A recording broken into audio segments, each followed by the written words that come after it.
Okay. Well, it is 7 o'clock straight up Central Standard Time, and welcome to week number 2 already of Contemporary Issues in Criminal Justice. And most of you know me, but for those who don't, my name is Richard Wright, and I will be your instructor until, for this course, at least until May the 10th. So, yep. Uh, so I will. A matter of fact, our last lecture will not be May 10th. You'll see it's going to be before that because May 10th is the last day of class. So it wouldn't make sense for me to do a lecture on the last day of class. So, yeah. You guys like my background. I had students says to me, "Oh, wow, you got a nice setup there in the background." I says, "Yeah, except it's what they call I don't know, backdrop." So uh, I'm actually in my basement, which is, you've seen it before with the background down here because I've been doing classes down here for the last few years. But so I thought I'd switch up a little bit. And a couple of students, matter of fact, one student said to me, "You did your recording. Is that light outside now?" I said, "No, it's not that light outside." So no, I'm at home doing this. So all right, let's get started. Let's share my screen and let's get to share this. And here it comes. Okay. So now we're sharing. You see the name of the course. So if you're in the wrong course, this is the lecture for Contemporary Issues in Criminal Justice, the capstone course. And everybody should know it's called a capstone because of the fact that it actually is the kind of like a survey of many of the classes that you've had already, where we talk about important issues. And actually what we do here is we prepare you for going out into the world, working especially in Module 3, when we deal with communication skills and things of that nature. So we talk about helping you guys get started. So anyway, I won't click on messages, but grade book I will click on because this tells me that, okay, I got your assignments from the 4th and 5th Amendment will be graded by Friday. So you'll have that in. And if you haven't turned in an assignment, as of yesterday, you saw a 0. The 0 is not a final grade. It just reminds you that you got to get your assignment in. So, and then, so this week we have crime theories, the Green River Killer, that's the discussion assignment, and then your live classroom phrase. Again, I remind you there's no textbook here. So let's look at the calendar and let's pull you down there. Okay. So your initial post is due tonight. The live lecture is, and actually, the week starts the 11th. And then your reply post is due Saturday the 16th. And then Sunday, Resurrection or Easter Sunday, whichever way you want to call it. The 17th, your written assignment is due, and your live classroom phrase. Of course, being here today can give you a chance to get that assignment out of the way as well.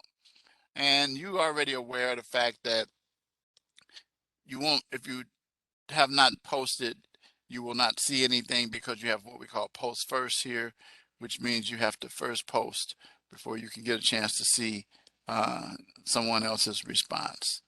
Okay, but we'll talk about the discussion assignment in just a minute, a little more.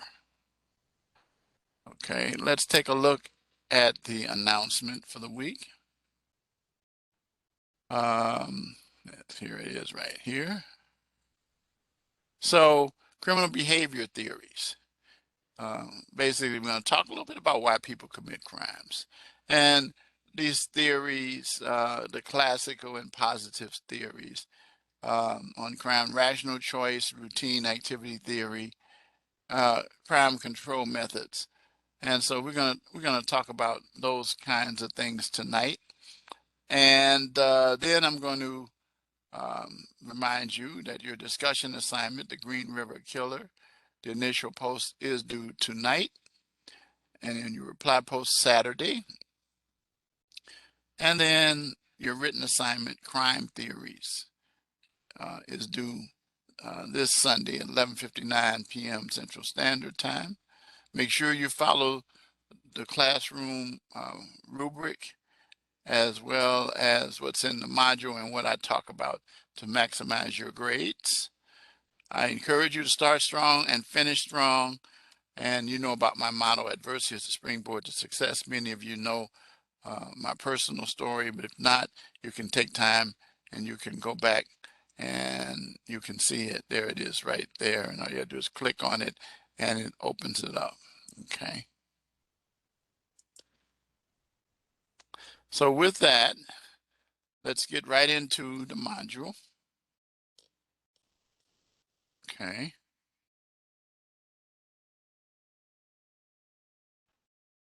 So the assignment first. So you're dealing with this fact pattern.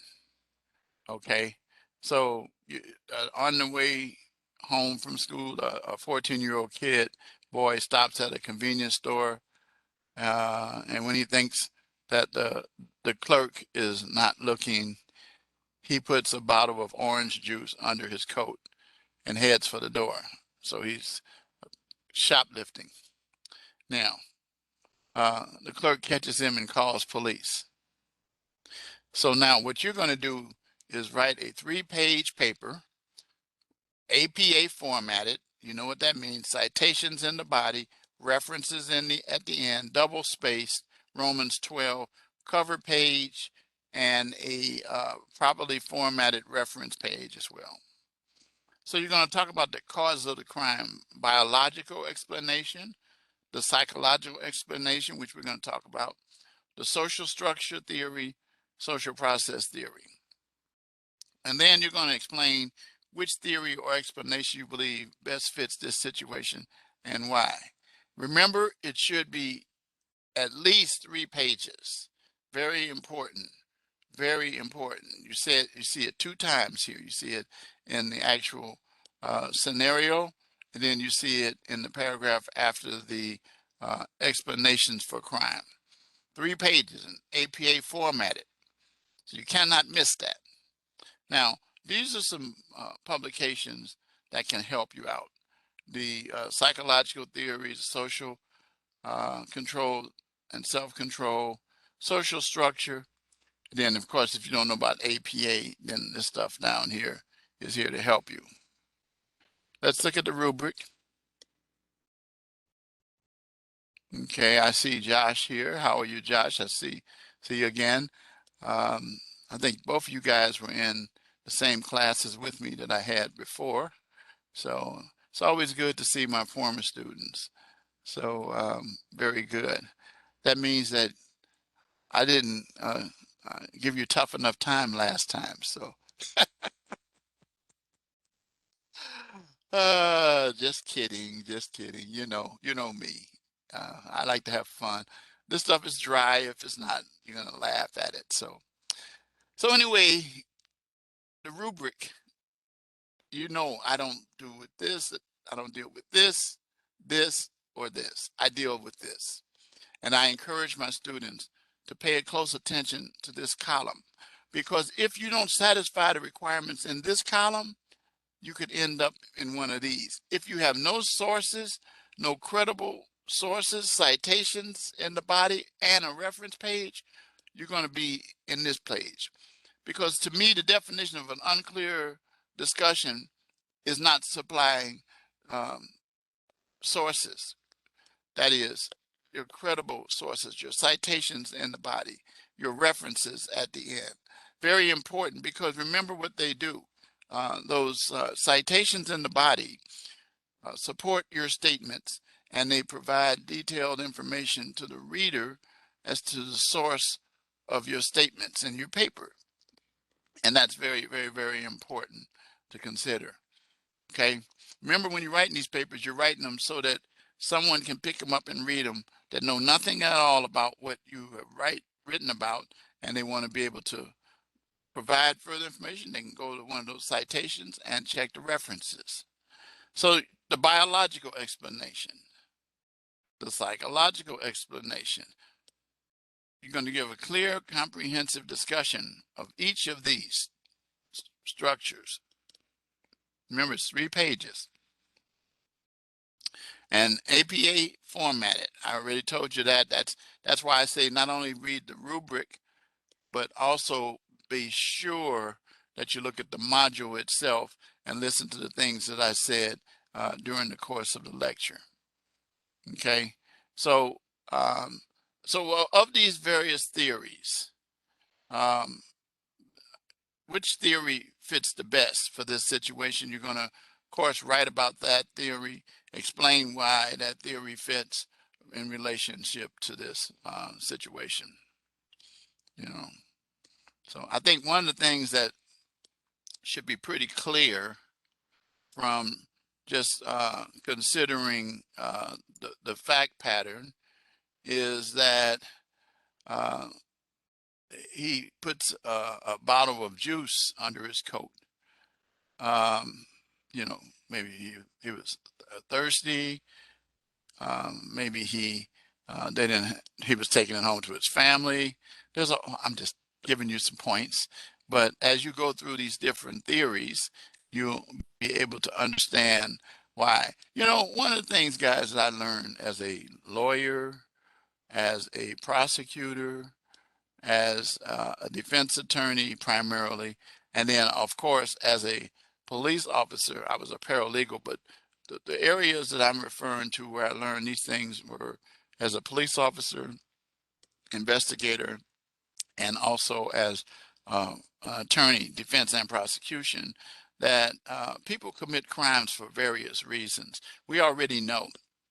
You guys that took my drugs and crime class, I think you guys were in that class too, that if you took that, I always reminded people that people commit crimes, support their drug habits. They're not bad people, but they got this monkey on their back, and it's kind of dictating, how they operate and the things that they do. So they commit crimes to survive. And so you're going to, as we go over these theories, you're going to be able to hear some elaboration on some things, which is most interesting because a lot of people say it's about choice, but I say, to be honest with you, and I guess people say I'm so liberal about my positions, but no, I look at it from personal experience and also from reality, looking at how people really are, that people commit some of these theft crimes just to survive. I had a client that I represented, and he was guilty of shoplifting a loaf of bread. And it was sad because he wasn't working. He had 2 kids to feed, and his wife wasn't working. And so I'm just saying that sometimes the structure in which the environment the person lives cause people to do those kinds of things. So, but anyway, just kind of like understanding some of these theories before we break them down in just a few minutes. All right, any questions about the written assignment? If so, type yes, or if you type no, then no. If you say nothing, I'll presume that you had no questions. Okay. All right, so I'm gonna, okay, thanks. All righty. So now let's go to the discussion.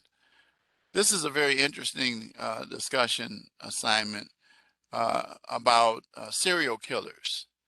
And you got people like Gary Ridgway, the Green River Killer, and you have uh, these individuals uh, who commit serial crimes. And then, so what you're going to do in your discussion post is you're going to list the problems that relate to these kinds of killers. We had in our area here, John Wayne Gacy. Anybody ever heard that name before? John Wayne Gacy?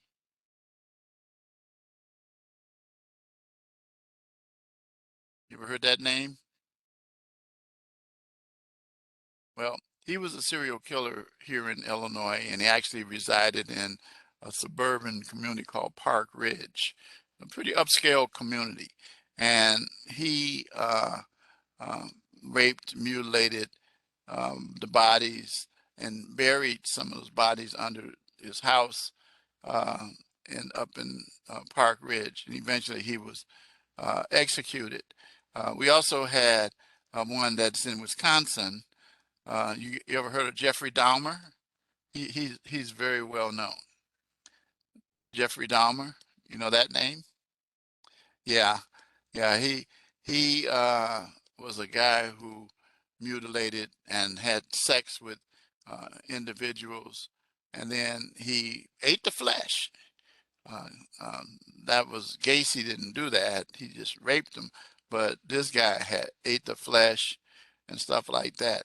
Of course, you know uh, Jeffrey Dahmer was never executed because in the state of Wisconsin, at the time of the offense, um, which now in Illinois we have the same, there was no death penalty, and he was sentenced to life, and then he was actually killed um, in a gang attack. I mean, just and see, let me. The way those happen is that the corrections people didn't look at him as one of their favorites, and so they turned the other direction and stuff. But anyway, you know what happened to him. They did a movie that was done about him as well, and and a book was written, I think, also about him as well. But then there are others. There's the Boston Strangler. Uh, that goes back to the 60s. We also had I can't think of this other guy's name. It was one down south in the Florida area. I can't remember uh, what they called him. But the point of the matter is that these individuals had certain qualities about themselves that were in common. And as you do your research, you'll be able to see that. So you're going to, in your initial post, a minimum of 250 words, include topic, sentence, several body, sentence, closing. Anyways, it says APA formatted. Just remember this, guys. I don't really grade you on APA for discussion posts. I mean, I could, but I don't. I never have and probably won't. But I appreciate, and since I do say that, don't just copy and paste. Give yourself some critical thinking in there as well. Because I don't run them through Grammarly. If I did, some people would be just in really bad shape because all they do is copy and paste. But don't do that. You don't learn anything that way. Okay. So of course, that initial post is due tonight, the 12th, and then the reply post is due Saturday. Okay. And then your recording is here already. This will be changed out after tonight, and then I will be putting in, uh, click on this for recording, and you'll be able to get the recording, which is being made right now as we speak. Then your live classroom lecture, of course, you click on the assignment there, and you submit it, and then for the points, the 5 points. So guys that are here doing the live lecture have an advantage. All right. So now we're going to talk about these theories, the classical positive theories, rational choice, and routine activity theories. and then close with some crime control methods. All right. So let's talk about the classical theory, first of all. So in the classical theory, it's believed that people commit crimes because they make a choice to do so. And it's a very rational choice, it says, based upon their free will to commit a crime. Now, I have a lot of issues with that because of some of the things that we're going to talk about when we start talking about the psychological, biological, and social things that go along with that, as I had started to allude to regarding the discussion for the written assignment, the scenario that was given. So in reality, classical theorists just feel like people just say, I just want to do this crime, and that's just it. I don't think it's cut and dry like that. It's not so easily uh, decided. One of the questions I would often ask clients why they did something, even before they were determined to be guilty or not, why did they even get involved in that situation? And you heard very interesting situations. The violent offenders answers were stupid. I had a young man who was a member of a gang. I said, why did you shoot that innocent person? And you know what he said to me? He said, well, attorney, to tell you the truth, I wasn't really after them, but they were in the way. So in order for me to get the person I was assigned to uh, off or shoot or kill, I had to shoot them to get them out of the way. Stupid, stupid, stupid, stupid. And I used to tell them, I said, it's all right when you guys kill each other, but don't, you got innocent people now. And it's getting even worse, where there's a lot of innocent people that are walking down the street, even sitting in their own houses, watching television or studying, and the bullets pass through the windows, the walls, and doors, and it's ridiculous. So so we got the classical theory once that you make a rational choice and your free will allows you to commit crime. Remember, again, if you're on drugs, you don't have one. You don't have a free will anymore. Okay, you just don't. And we've already gone over that extensively in that class, drugs and crime. The positives theory says that a criminal behavior is not a choice, but rather the result of other causes in someone else's life, such as poverty. Now you're starting to deal with the realities of why a lot of people commit crime, such as that was part of the discussion that I was alluding to earlier in the written assignment. And so there is um, um, uh, a theorist that um, believe that they looked for scientific ways to explain criminal behavior. And that's why we get into the psychological, biological, and social to go along with it. So again, positives, remember those that believe that it's not a choice, but based on other causes in one's life, believe that sociological, psychological, and biological reasons were the main factors that resulted in individuals committing crimes, and that they, they didn't consider the possibility of risk, because I didn't know too many criminals who committed crimes with the intent of being caught. That just doesn't, they're smarter than that. Well, kind of. But anyway, you know what I'm saying is that that's not the goal, direction that they're heading in when they engage in crime. It's more of a survival type thing. All right. So you had Beccaria in this book, Crime and Punishment, which I remember extremely well when I was in college, where uh, we look at criminal law statutes prior to for punishment for criminal behavior were hardly in existence and arbitrary and cruel if they were at best. They were bad. It was more punitive. Okay, as you remember from corrections, we began to move more toward the rehabilitative stage of individuals as opposed to the punitive aspects, and that we refer to the topic as corrections as opposed to, we don't even use penitentiary because that was a place for penance. That's what that was all about. But that whole philosophy changed around now.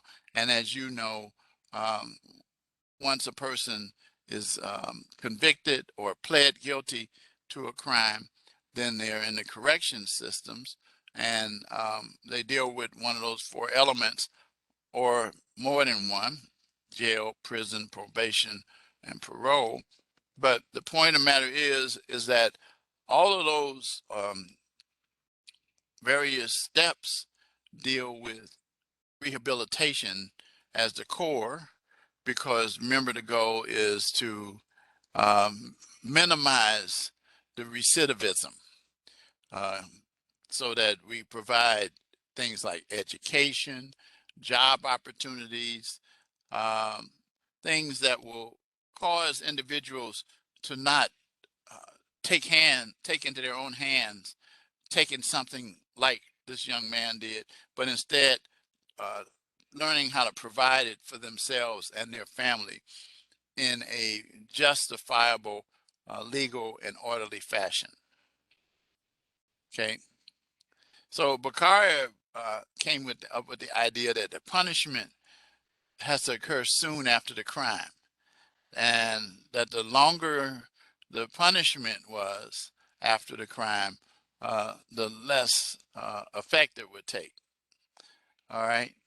So positive theories that attempt to explain criminal behavior, as I said, because remember, positives say that it's not the choice, but the result of other causes.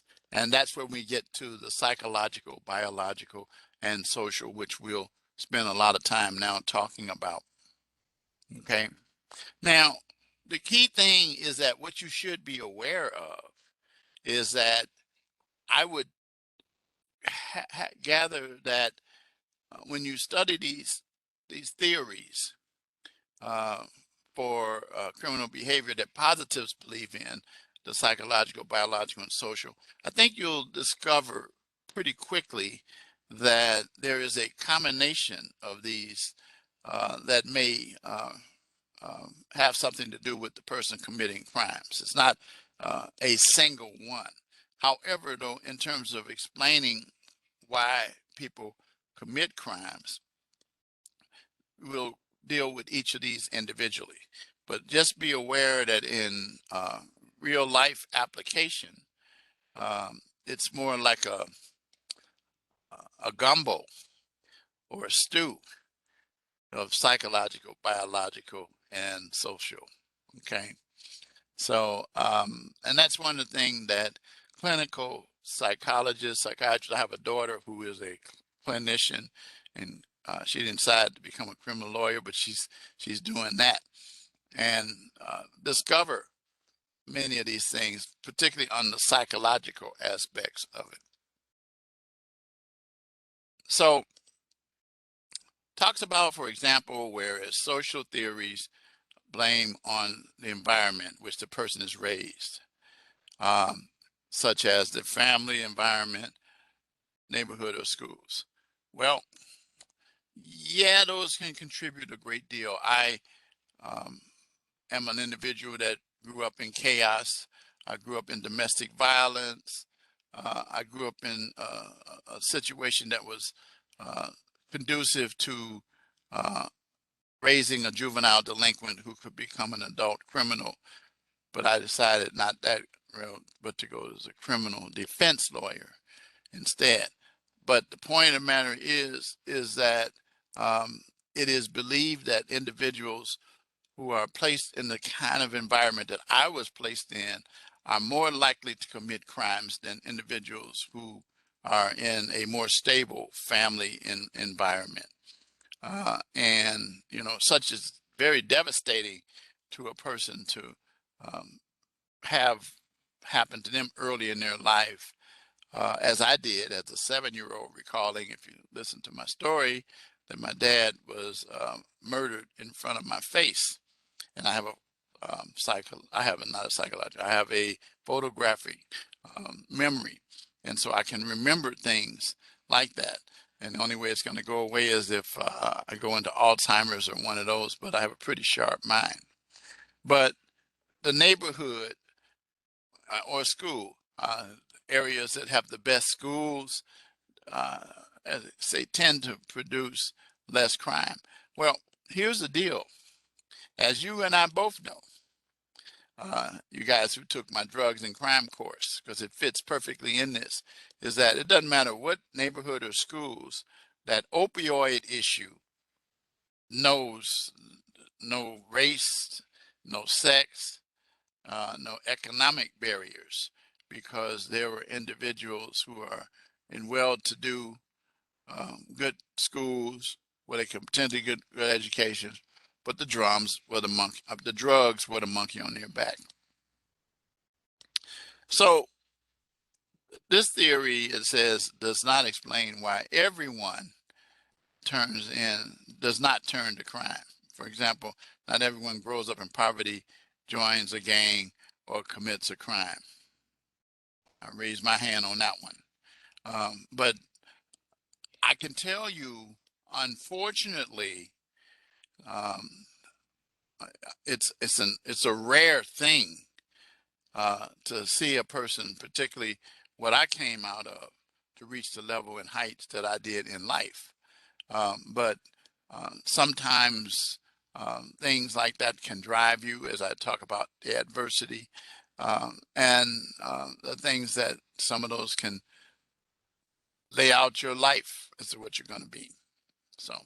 So let's spend some time now, just for a minute, chopping this thing up. So let's deal with the first of the three theories. Psychological theories, of course, by the mere fact that it's psychological, deal with the mind, with the mental state, how people think, how they respond in violent, antisocial situations where they develop antisocial behavior and commit crimes.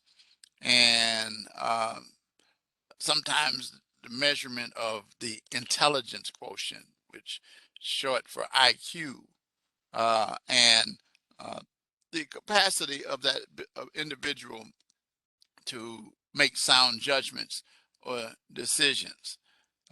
And look what it says here. And I like to read this one every time I teach this class.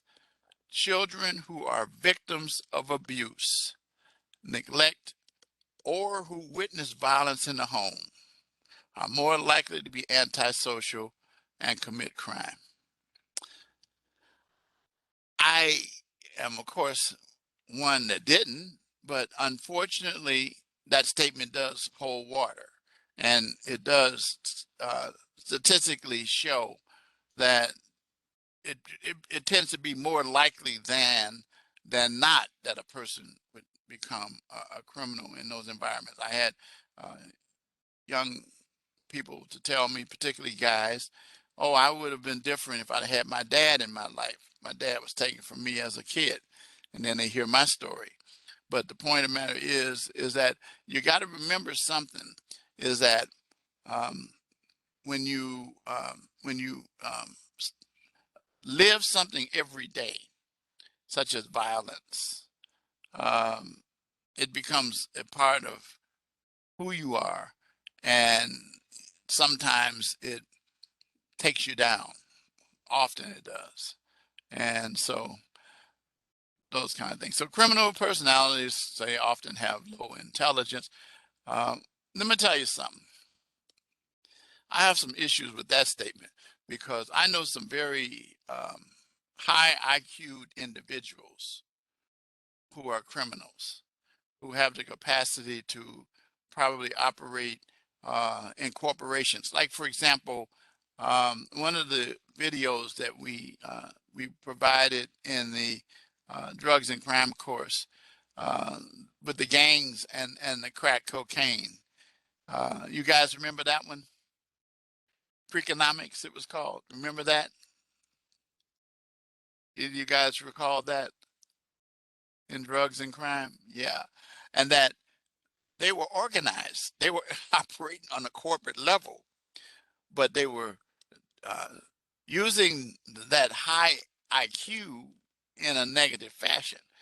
So I've seen some very brilliant young people who went in the wrong direction, but the intelligence quotient was not low. It was high. As a matter of fact, it was higher than probably a lot of the people that dealt with them to help them, some of the police, some of the attorneys, and so forth, you know. But, you know, there are people who, uh, as it says here, they don't have any empathy. Well, that means that they don't really care about the effects of what they do and how it might adversely have an impact upon someone.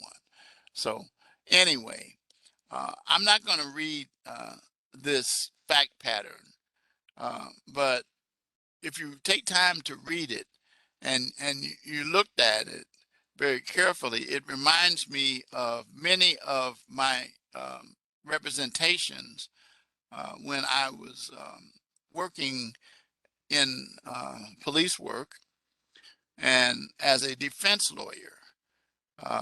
Not so much in prosecution because I did minor prosecution, but I did major offenses of individuals who were um, some violent, some involving just drugs, but a lot of violent offenders, gangs, and people would join these gangs for various reasons. One of them is to look for um, a place in the world, and the gangs offered them that opportunity, and so therefore they joined them.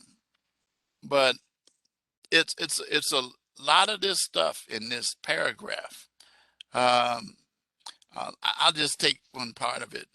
After the $250,000 fine each time, the judge explained that criminals have a disconnect in their thinking process. They don't connect or do not care about the consequences, even when it's adversely.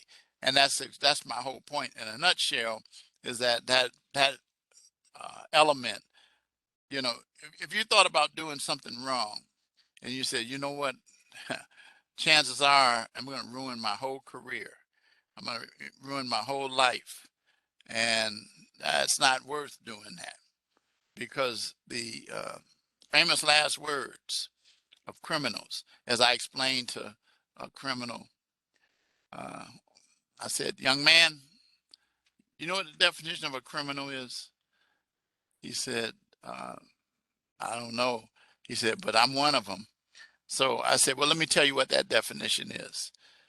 It's very simply put, someone who has either been found guilty or pled guilty or got caught committing a crime. That's it, which resulted in a conviction and placed him in the corrections process. So that's the deal. Uh, as the court officers were bringing this young man back to his cell, the young man wanted to know who won the game. He was oblivious to the fact that at the age of 20, his life was over and would never be free again. I had a young man that never been in trouble before in his life. And he was 17 years old, guys. And he ended up, it was one of my last cases I did before I retired. He ended up in a situation where a young lady came to his house to turn on the gas, not to turn it off, but to turn it on. And as she was lighting the pilot, he said in these words, and this was all in his statement, that something came over him as he watched her bend over, and he just lost it. And he ended up raping her, tying her up, and then gagged her and said to her, "You're not going to tell, are you?" She said, "No, no." Then he kept saying to himself, "Yes, you are." And every time he said that, he would stab her even more. And eventually she died. But in his explanation, he didn't think in terms of he was going to get caught, because what he tried to do with the body is put her in a garbage can, roll the garbage can down the street, around the corner to another location. Except there was one problem. He didn't realize, because he wasn't thinking at this time, that the garbage can that he put her body in had a serial number on it. And yes, the serial number registered to his address. So I'm saying all this to say is that this young man received natural life. He would have qualified for the death penalty because it was still in existence, but we had decided in the law in Illinois, even before the Supreme Court decided that we would not execute minors, that in Illinois we would not. And so because he committed the offense at 17 years old, um, his natural life, the rest of his life, was spent. As the judge said, when you leave prison, you will have a tag on your toe, which is, that means he's passed away. So anyway, you have those kind of scenarios. All right. In an example dealing with Gary Ridgway, the Green River Killer was asked in an interview why he killed 49 women. He said it was like a hobby. But there's a disconnect there. That's what we're dealing with. That's one of the things you discover with serial killers, is that it doesn't they don't it doesn't register here, or either in that heart, that they're taking a life of someone. It's just something, an everyday thing that they do. But there's got to be some psychological issues that are present uh, in those scenarios. And that goes with those other individuals I mentioned, Dahmer and Gacy as well. So what we look at when we look at the psychological aspects of it, just uh, tells us that there is some activity that's taking place that those individuals are engaged in, and their whole thing is that their unconscious mind is not really connected to the conscious mind. In other words, it's doing its own thing. Look at what Sigmund Freud says, and anyone who studies anything in psychology learns about Freud. Um, Freud says that every action you take is rooted in your unconscious, which is a direct result of the environment from infancy. Subconscious is formed by parents or caregivers who nurture us and give us positive help. But think about this. Oftentimes you run into people who are pedophiles. One thing they all have in common, almost all of them that I know, is that they were victims first. And so as a result of that, they felt deprived of something, and then they don't care about depriving someone else.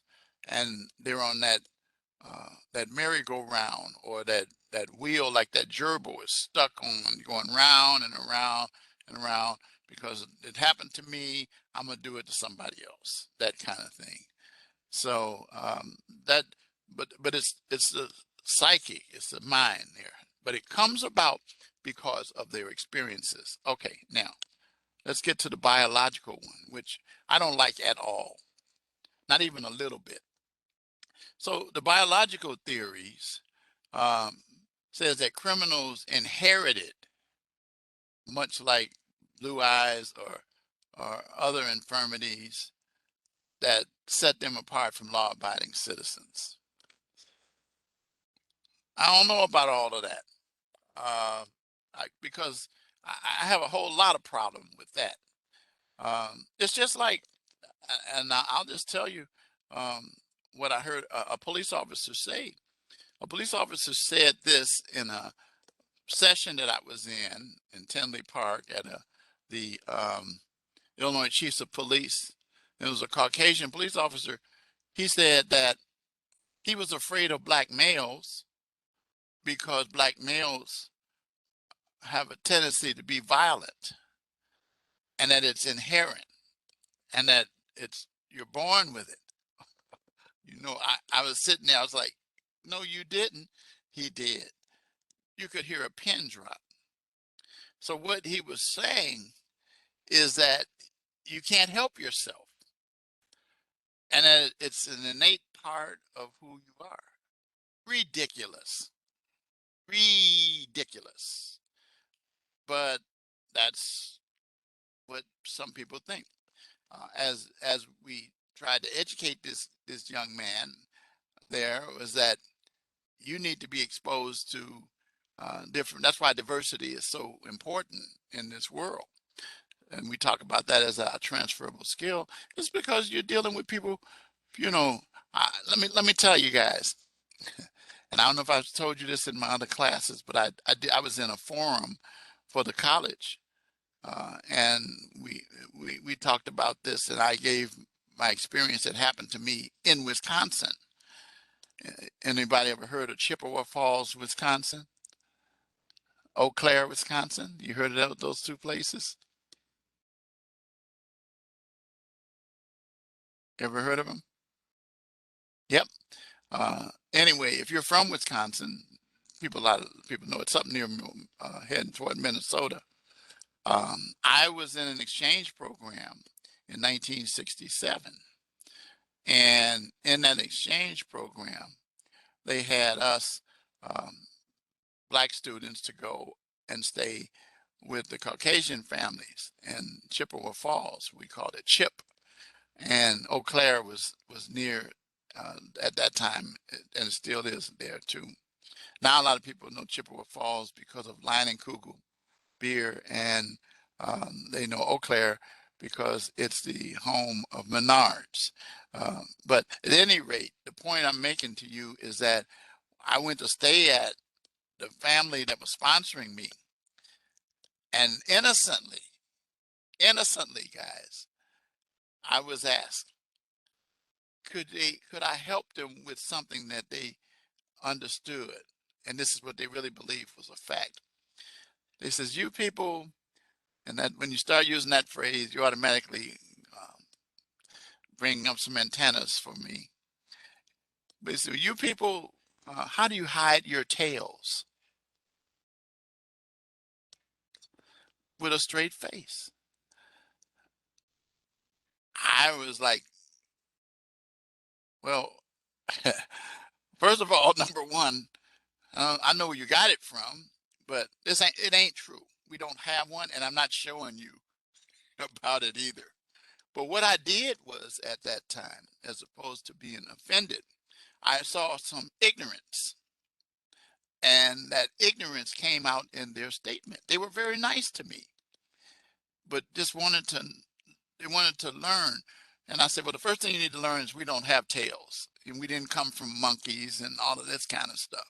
And you know, if you study um, some of that stuff that's out there, you'll understand what I'm talking about. But it started, and so people are like that. They really believe that genetics, it says, plays an important role in criminal behavior, such as psychological and psychiatric dealing with antisocial criminality such as intelligence, personality, and mental disorders.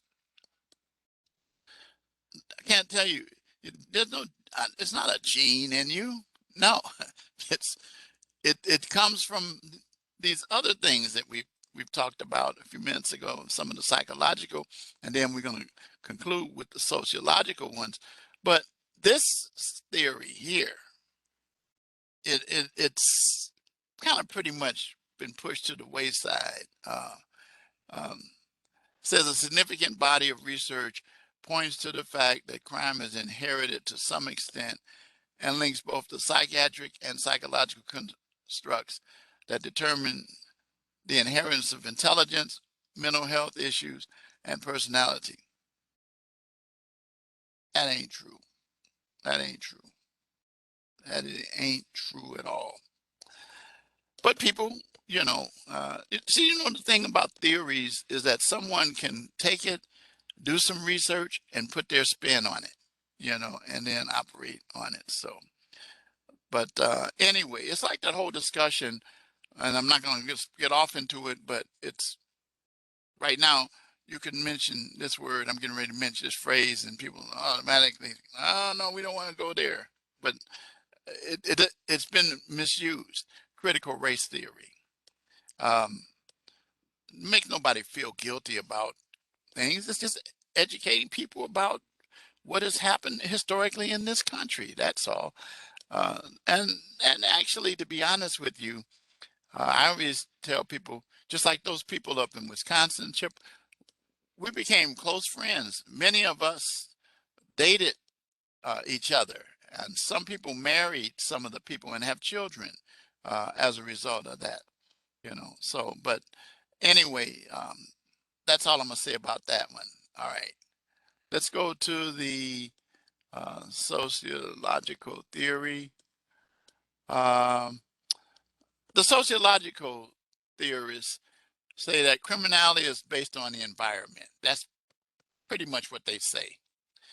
And, the opportunities that are provided for those individuals, um, where, or lack of, where it says underlying social conditions such as high unemployment, low education, and lack of access to a lot of resources are what social theorists say create uh, factors that result in adolescents committing crime and then adults.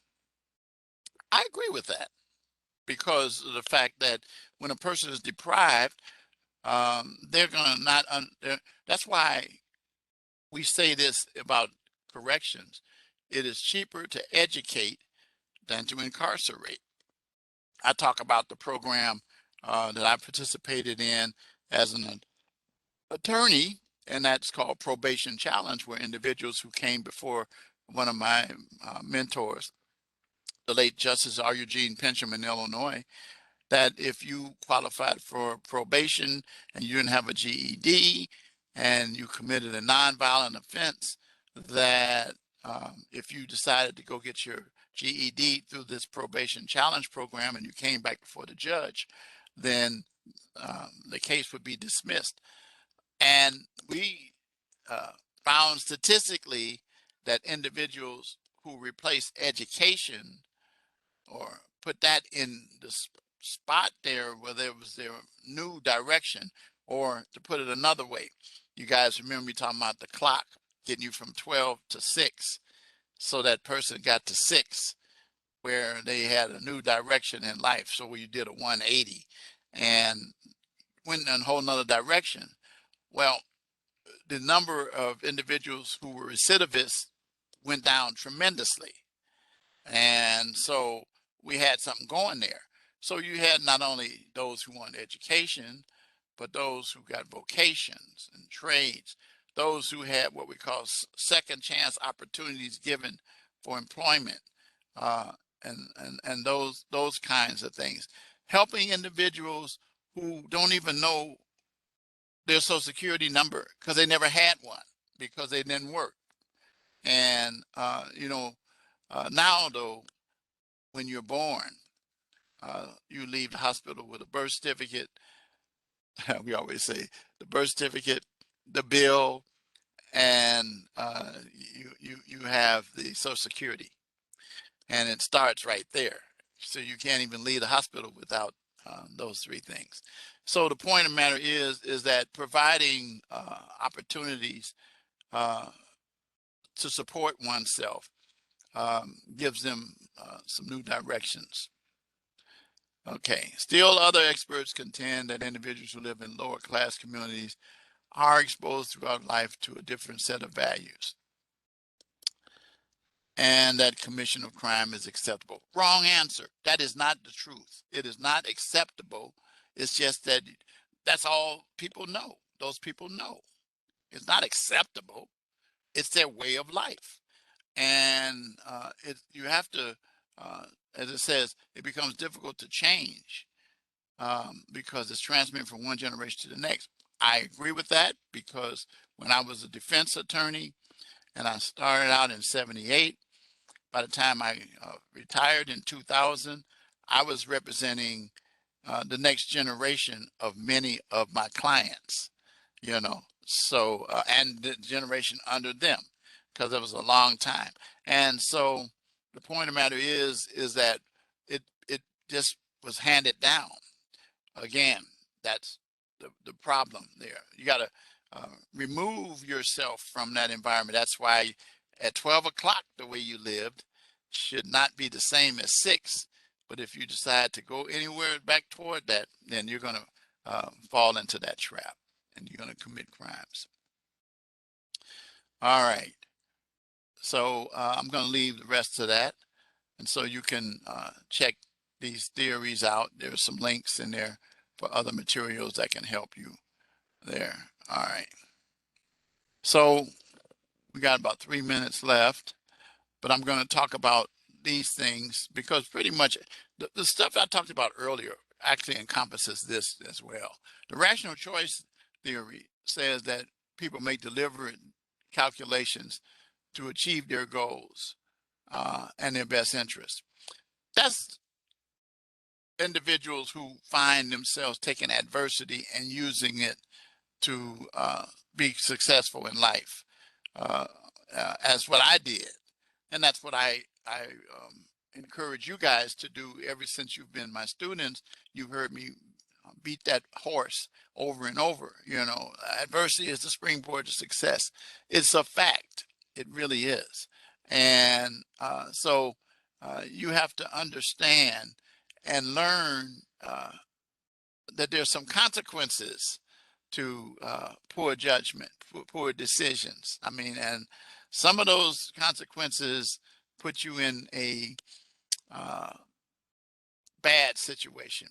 Bad, bad, bad, bad, bad. Last sentence here before I get to this chart.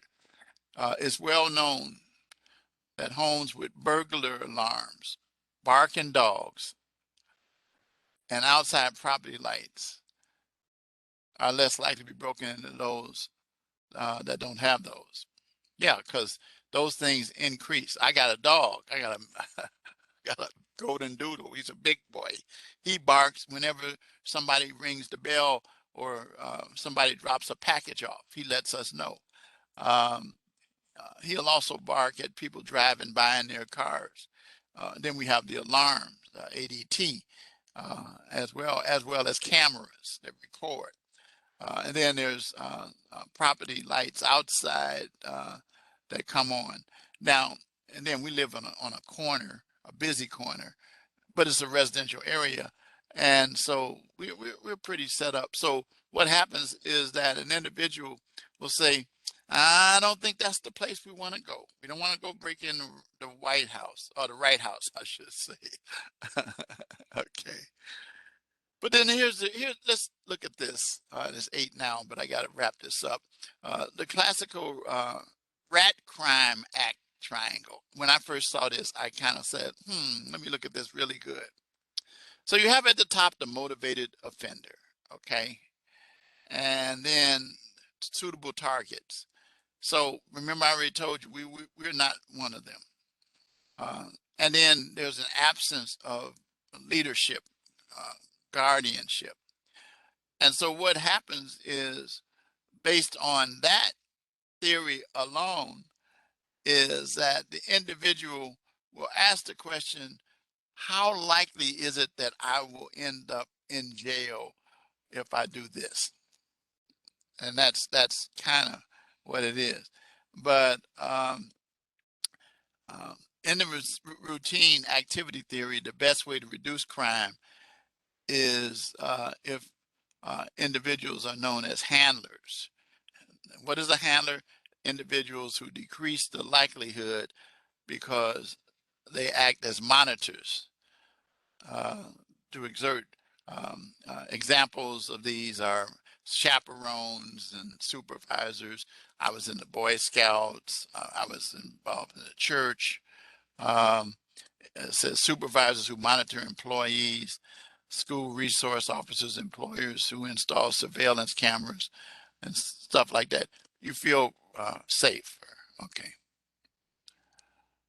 So anyway, I'm not going to get so much into this. You can go over and you can study this on your own.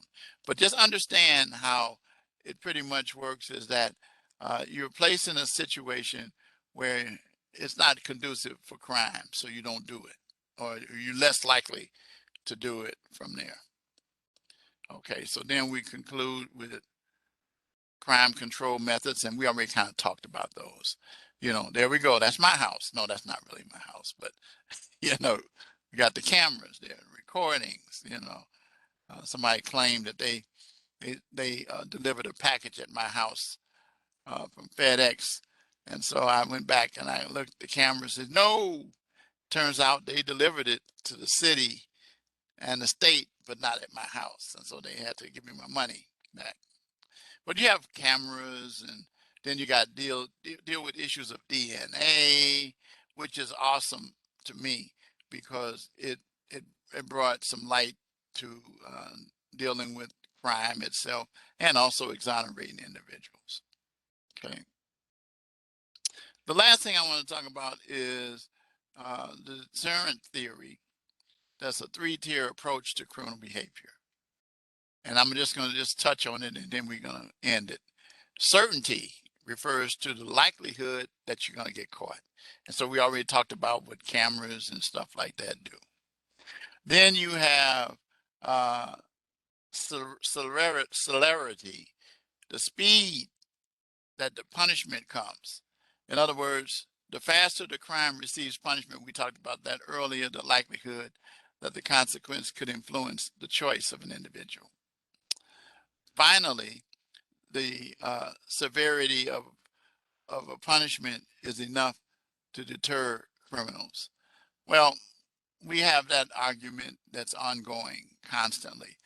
It's just like one of the things we've determined, quite honestly, deterrence is something that's kind of like antiquated because as you remember in that video that we talked about that we had in Drugs and Crime about the Freakonomics, that the number of years it takes to be executed is less than a person who commits any other crime. You know, so in other words, you could be on death row for 30 years, 20 years because of all the things that you have to go through. But the other crimes that are not as severe as killing someone and you receive the death penalty, you get a quicker sentence, that kind of thing. So deterrence is kind of like old school. That's what we call it. Okay, so that's it for the night.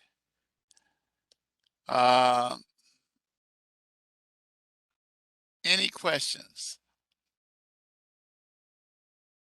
Any questions? I know you got one question.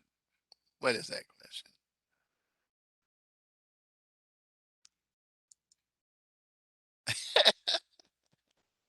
Who asked that? Josh did. Okay. That's what happened. I have these vets in my class.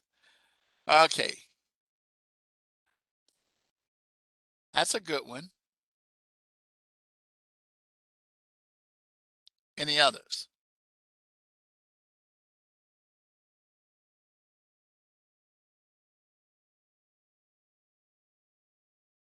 but that's a real good one.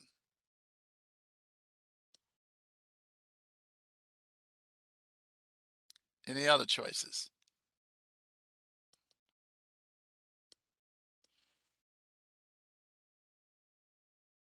No other choices? Okay. I'll take yours, Josh. How about that? You called it. Okay.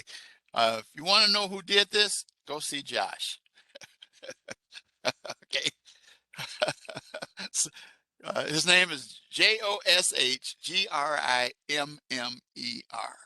Okay, Grimmer. That would be, unless you like to say Grimer. You know, but it's just Josh who did this. Okay. All right, guys. So give me serial killers, and you got it. Uh, uh, Compliments of Josh. Okay, guys. I will see you next week. It's 8:06 p.m. Enjoy your week. Get those assignments in, and I'll see you next week.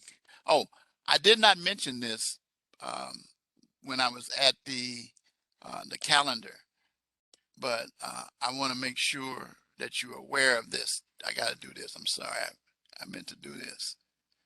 I got to share this. I want you to take a look at the calendar again right quick, just for the month view, and be aware that the course ends May 10th. That's what I want to say, because I say it every week. Now, notice this, guys. We will not have a lecture on that date, as I said. Your week 5 lecture will be the 3rd, which would be normal time. But on that Friday, I know, Friday, yeah, but I had to do that because of the fact that give you a few days to get ready for the end of this course. So fortunately for you guys, you don't have to do any studying for any tests, quizzes, so you don't have to deal with that. That was all I wanted to share. All right, so good night, guys. Thank you for uh, coming to hang out with me for this hour, and I'll see you next week. I'm in a good mood today because I don't know if you can see. Here it is. Let me lower it down so you can see it. There we go. And then if I really wanted to be, you know, proper, I'd do this. So, yeah, White Sox, go White Sox. All right. All right, guys, take care. See you.